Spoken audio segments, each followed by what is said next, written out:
હાય there. તો sub accountant, sub auditor અને municipal accountant આ પરીક્ષાની તૈયારી daily test series programme launch કર્યો છે મેં.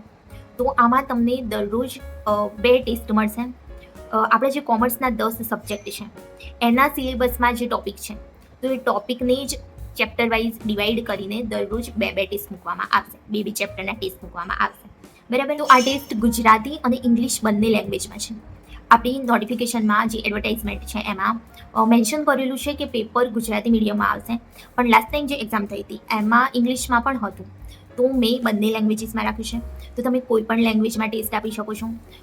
ટેસ્ટ ચાલુ હોય ત્યારે લેંગ્વેજ સ્વિચ કરી શકો છો. બરાબર. તો કોઈ ઇંગ્લિશ મીડિયમમાં ભણેલું છે એ પણ, ગુજરાતી મીડિયમમાં ભણેલું છે એ પણ, બધાને કમ્ફર્ટેબલ થાય એવી રીતે ટેસ્ટ સિરીઝ આપણે ડિઝાઇન કરી છે.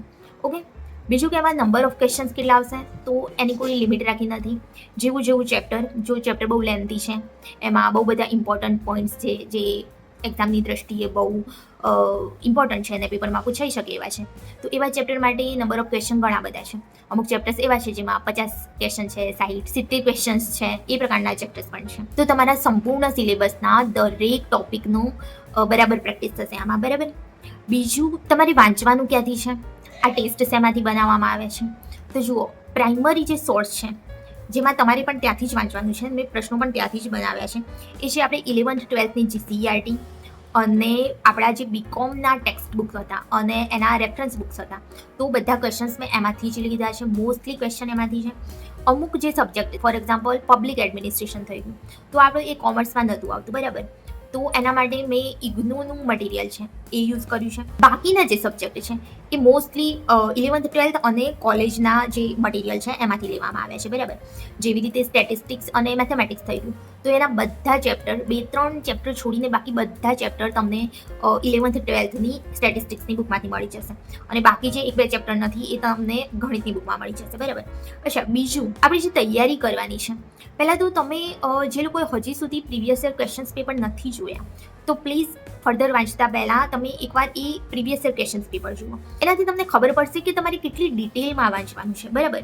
કારણ કે જે મને લાગે છે કે પેપરમાં જે ડિફિકલ્ટી લેવલ છે એ બેઝિક ટુ મોડરેટ છે. એમાં એવા કોઈ ડિફિકલ્ટ લેવલના ક્વેશ્ચન તો નથી આવતા. બરાબર. એટલે આપણું ફોકસ એમાં હોવું જોઈએ કે આપણે દરેક ટોપિક વાંચેલું હોવું જોઈએ.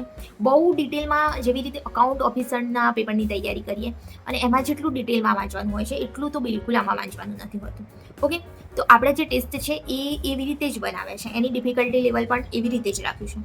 ઓકે. તો સ્ટેટિસ્ટિક અને મેથેમેટિક્સ છે એ તમને 11th 12thમાં આરામથી મળી જશે.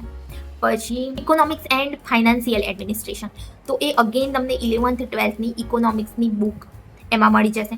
બાકી અમુક જે મુદ્દા છે કે નીતિ આયોગ થઈ ગયું કે comptroller and auditor general of India, આ બધું તમને ઇકોનોમિક્સની કોઈ પણ બુક હોય, તમારી જોડે યુવાની બુક હોય અથવા બીજી કોઈ બુક હોય તો તમે એમાંથી કરી શકો છો. બરાબર. બધું કરવાની જરૂર નથી. જે મુદ્દા આપણા સિલેબસમાં છે, જે ટોપિક, એ જ કવર કરવાના છે આપણે. બરાબર. પછી નેક્સ્ટ સબ્જેક્ટ છે મેનેજમેન્ટ એન્ડ ઇન્ટરનેશનલ બિઝનેસ. તો એમાં પણ આપણે જે 11th 12thમાં વાણિજ્ય વ્યવસ્થા એ વિષય આવતો, તો એમાંથી અમુક મુદ્દા છે. અને આપણે કોલેજમાં ઇન્ટરનેશનલ બિઝનેસ ભણ્યા હતા તો એમાંથી કરવાનું છે. પછી ઓડિટિંગ, હવે ઓડિટિંગ 1 છે અને કંપની ઓડિટ, એમ કરીને આપણા સિલેબસમાં 2 સબ્જેક્ટ રાખ્યા છે. તો એ આપણે કોલેજમાં આવતું જ હતું. રાઈટ. તો બધું એમાંથી તમે વાંચશો કોલેજના બુક્સમાંથી તો એ તમારે ઇનફ છે, મોર ધેન ઇનફ છે. બરાબર. એની રેફરન્સ બુક હોય, કોઈ જોડે રેફરન્સ બુક હોય, જેવી રીતે મારી જોડે અરુણા ઝાની રેફરન્સ બુક છે, જેમાંથી બુક પણ આપણી જે ટેક્સ્ટ બુક હોય છે મોસ્ટલી રેફરન્સ બુકોમાંથી જ બનતી હોય છે. રાઈટ. તો તમે એવી રીતે રેફરન્સ બુકમાંથી પણ કરી શકો છો. પછી cost and management accounting and financial accounting, તો હવે આ જે ફાઇનાન્શિયલ અકાઉન્ટિંગ છે એના મોસ્ટ ચેપ્ટર બધા આપણા 11th 12thના છે.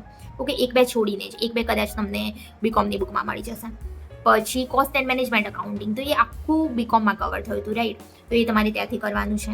એના પછી છે ઇન્કમ ટેક્સ અને GST, તો એ પણ આપણી કોલેજના બુક્સમાંથી જ કરવાનું છે. પણ એમાં મેક શ્યોર કે તમે એકદમ લેટેસ્ટ મટીરિયલ વાપરો એ વાંચવામાં, કારણ કે આપણને ખબર છે કે ઇન્કમ ટેક્સ ને GSTના રૂલ જ્યારે નવું ફાઇનાન્સ બિલ આવે ત્યારે એમાં થોડું અમુક ચેન્જ થતો હોય છે. રાઈટ. તો એ પણ તમે કોલેજના ટેક્સ્ટ બુકમાંથી કરી શકો છો.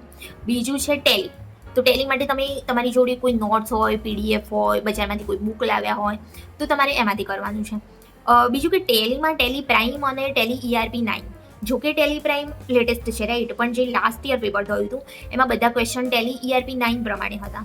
તો એના અકોર્ડિંગ આપણે જઈશું ને ટેલી ERP 9 કરશું. તો આમાં ટૂંકમાં વાત એ છે કે આપણે GCERT 11th-12thની અને જે આપણા કોલેજના બુક્સ હતા અથવા રેફરન્સ બુક હતા બસ એમાંથી જ વાંચવાનું છે. એ વાંચવાનું છે જે આપણા સિલેબસમાં મેન્શન થયેલું છે. અને આ બધી વસ્તુઓને ઇન્ક્લુડ કરીને આ ટેસ્ટ છે જે ડેલી ટેસ્ટ એ બનાવવામાં આવ્યા છે, મૂકવામાં આવી રહ્યા છે. તો જેમને પ્રેક્ટિસ કરવી છે એ આ ટેસ્ટ સિરીઝ બાય કરી શકે છે.